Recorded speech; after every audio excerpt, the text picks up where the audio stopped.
নিজের সাথে আগমনের প্রত্যেকটি সদস্যকে জানাই গুড আফটারনুন।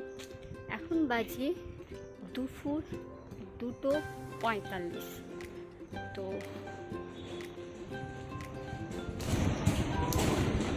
যা, আমি আর টোটোটা ডাকতে পারলাম না। তো এখন আমি যাচ্ছি ব্যাংকে, আর আমাদের ব্যাংকটা একটু দূরে, টোটো করেই আমাকে যেতে।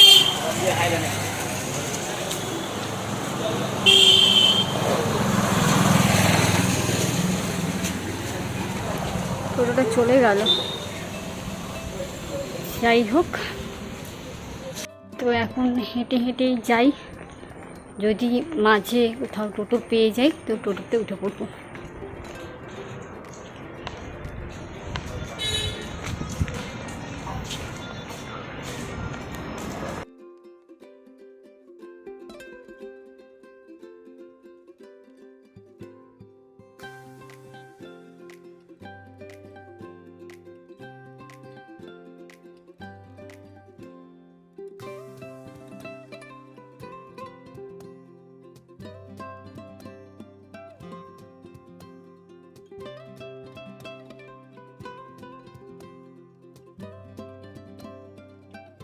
সারা ব্যাংক যাবেন? কত নেবেন? ঠিক আছে। তো ফাইনালি আমি টোটোতে উঠে পড়েছি। আর টোটোতে উঠে আবার আজকে সত্যি কথা বলতে বাবার কথা খুবই মনে পড়ছিল, কারণ এইভাবে দুজনে বসে দুদিকে টোটো করে আমি ওই ব্যাংকে যেতাম। আর বাবা বলতে হেঁটে চলে চ, আমি বলতাম না, কারণ আমি হাঁটতে একটু কম পারি, তো বাবা প্রচণ্ড রকম হাঁটতে পারি। তো আজকে সেটাই বারবার মনে পড়ছে যখন টোটো করে আমি ব্যাংকে যাচ্ছি, আর সেটাই আপনাদের সাথে শেয়ার করছিলাম। বাট টোটোর এত আওয়াজ, তাই জন্য আমাকে আবার ওই কথাগুলো ভয়েসে দিতে হলো। তো চলুন দেখতে থাকুন।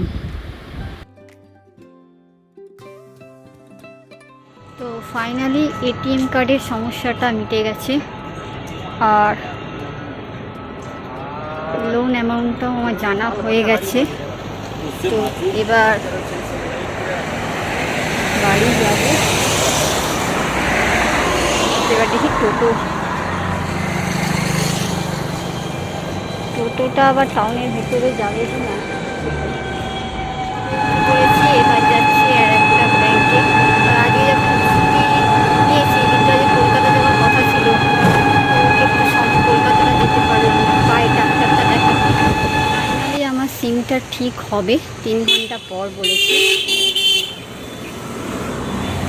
3 ঘন্টা পর লাগাতে সিমটা নষ্ট হয়ে গেছিলো। এসেছিলাম এয়ারটেলের অফিসে।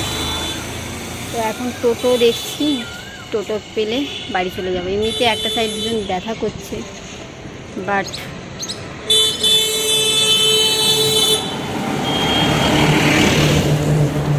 কত নেবে? 15 টাকা।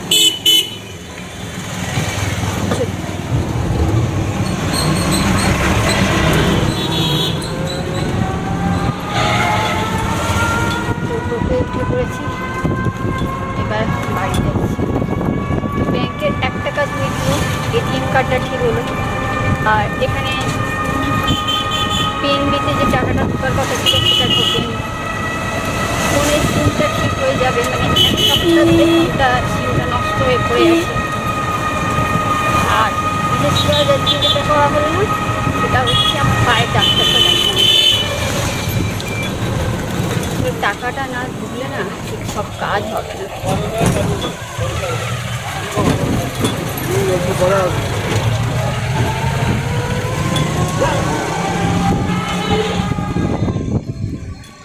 টাকাটা অনেকদিন ধরেই আটকে আছে, দেখি একবার করবো। ফোনটা তো নিলাম, কিন্তু আমি একটা প্রশ্ন করতেই ভুলে গেলাম। আমাকে বললো লাগিয়ে দেবেন, 3 ঘন্টা পর চালু হয়ে যাবে। দেখা যাক। আপাতত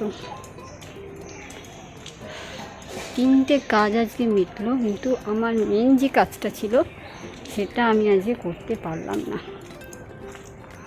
সেটা হচ্ছে আমার পায়ের ডাক্তার দেখানো। হচ্ছে কি ফুল দেখুন, কি সুন্দর।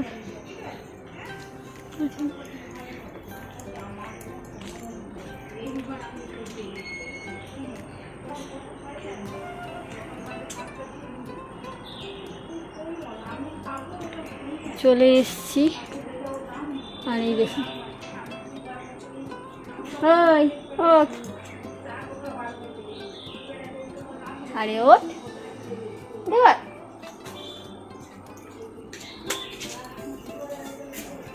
আর সকালবেলা সমস্ত কাচাকুচি সব করেছি। আরে ওটা আমাকে তো ঢুকতে হবে রে, উঠবে না, দাঁড়া আমি ঢুকে যাই, চল।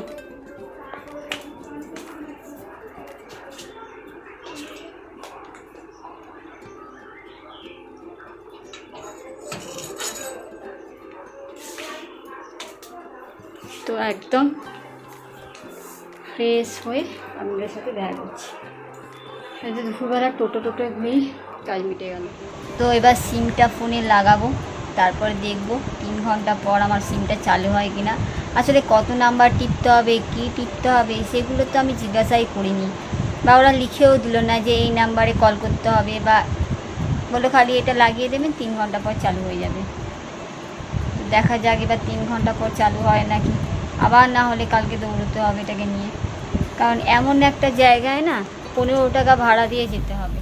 তো সন্ধেবেলা আমি বেরিয়েছিলাম বাজারে, তখন বাজে 7:10। তো এই হচ্ছে আমাদের বাজারের সাবিত্রী সেতু। তো এখান থেকেই আমাদের বাজারটা শুরু হয়ে যায়। এইটুকুনি রাস্তায় আমাদের টোটো, বাইক, পুজোর সময় এতটাই জ্যাম হয় সে না দেখলে বুঝতে পারবেন না। বাজারে আমি ঢুকে প্রথমেই চলে গেছিলাম পরোটার দোকানে, কারণ পরোটাটা আমাকে কিনতে হবে। আর অনেকটাই যেহেতু লেট হয়ে গেছে, পাবো কিনা সেটাও ঠিক নেই। তো এই দেখুন, এই হচ্ছে আমাদের পরোটার দোকান। পরোটা আর রসগোল্লাগুলো কত করে? 2 6 দিয়ে দাও।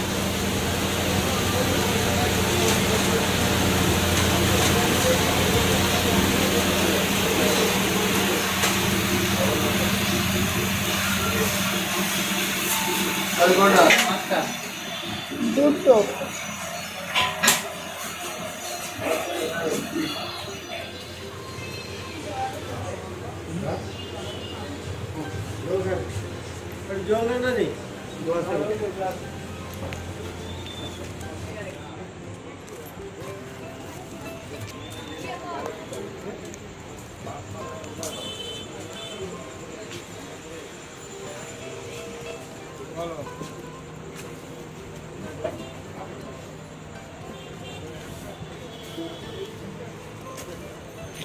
তো বাজার কমপ্লিট।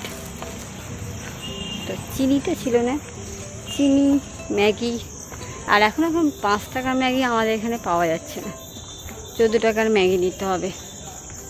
তো 5-এর হলে আমার সুবিধে হয় আর কি। দেখেছেন আমাদের রাস্তার কেমন অন্ধকার, কিছু দেখা যাচ্ছে না। এত ইট কেন কে জানে, কেউ মনে হয় কুকুরগুলোকে মেরেছিল, তাই জন্য রাস্তায় এত ইটের দেখা। পা পড়ে গেলে লেগে যেতে পারে না, এমনিতে পায়ে আমার ব্যথা। তো চলুন, পেটাই পরোটা নিয়েছি আর মিষ্টি নিয়েছি। তো ফাইনালি বাড়ি পৌঁছে গেছি। এখন বাজে পুরো 8টা, দেখুন পুরো 8টা বাজে। তো এবার আমি পরোটাটা আর তরকারিটা, আমি যেহেতু ঝাল খেতে পারি না, আর ওদের তরকারিগুলো একটু ঝাল হয়, তো ওই জন্য আমি রসগোল্লা নিয়েছি। তো রসগোল্লা, পরোটাটা, তরকারিটা সুন্দর করে সাজিয়ে নিয়ে আসি, আর ওটা খেতে খেতেই আজকের ব্লগটা এন্ড করব। তো দাঁড়ান, ফোনটা চার্জে বসিয়েছি, দেখেছেন চার্জ নেই, একটু চার্জ হয়ে যাক, তারপরে আবার ফিরে আসছি। তো আবার ফিরে এলাম, এখন বাজে 8:30। তো হরলিক্স করে নিয়েছি, আর এই যে পরোটা।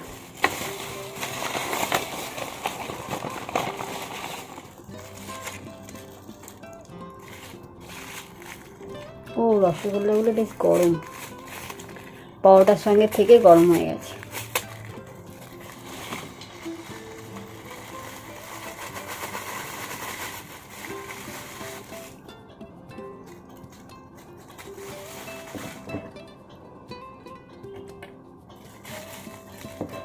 অভ্যেস নেই তো।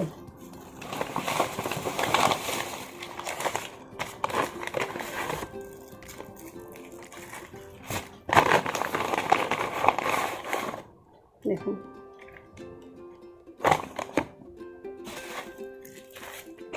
এটা ভীষণ ঝাল হয়, দেখছি দাঁড়ান আজকে কেমন টেস্ট।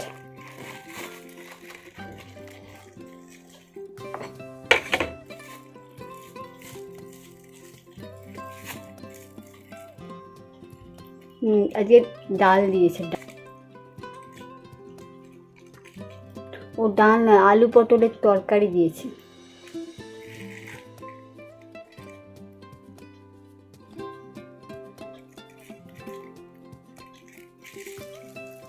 আলু পটলের তরকারি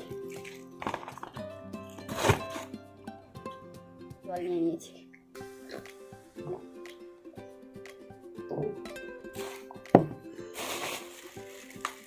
আমার টাকাটা আছে তো পেটাই বড়াটা খাওয়া শুরু করি।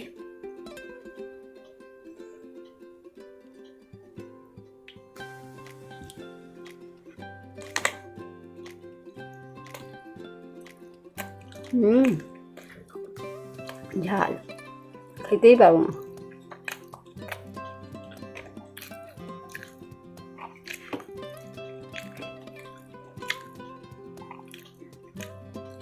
তো আমি তরকারি খাবো না,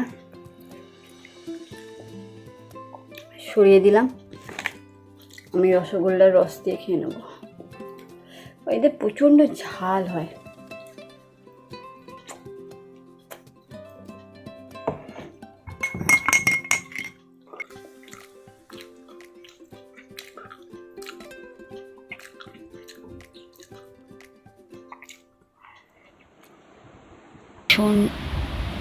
সমস্ত বাসন ধুয়ে গুছিয়ে রেখে এসে শোবার জন্য আমি বিছানাটা ঝেড়ে নিচ্ছি।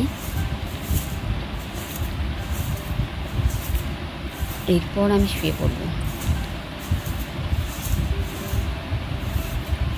সারাদিন আজকে এই বিছানার উপর আমার কেটেছে, দুবেলা ঘুমিয়েছি, তাই বিছানাটা ভালো করে ঝেড়ে নিলাম। আবার ফিরে এলাম, এখন বাজে রাত্রি 9টা।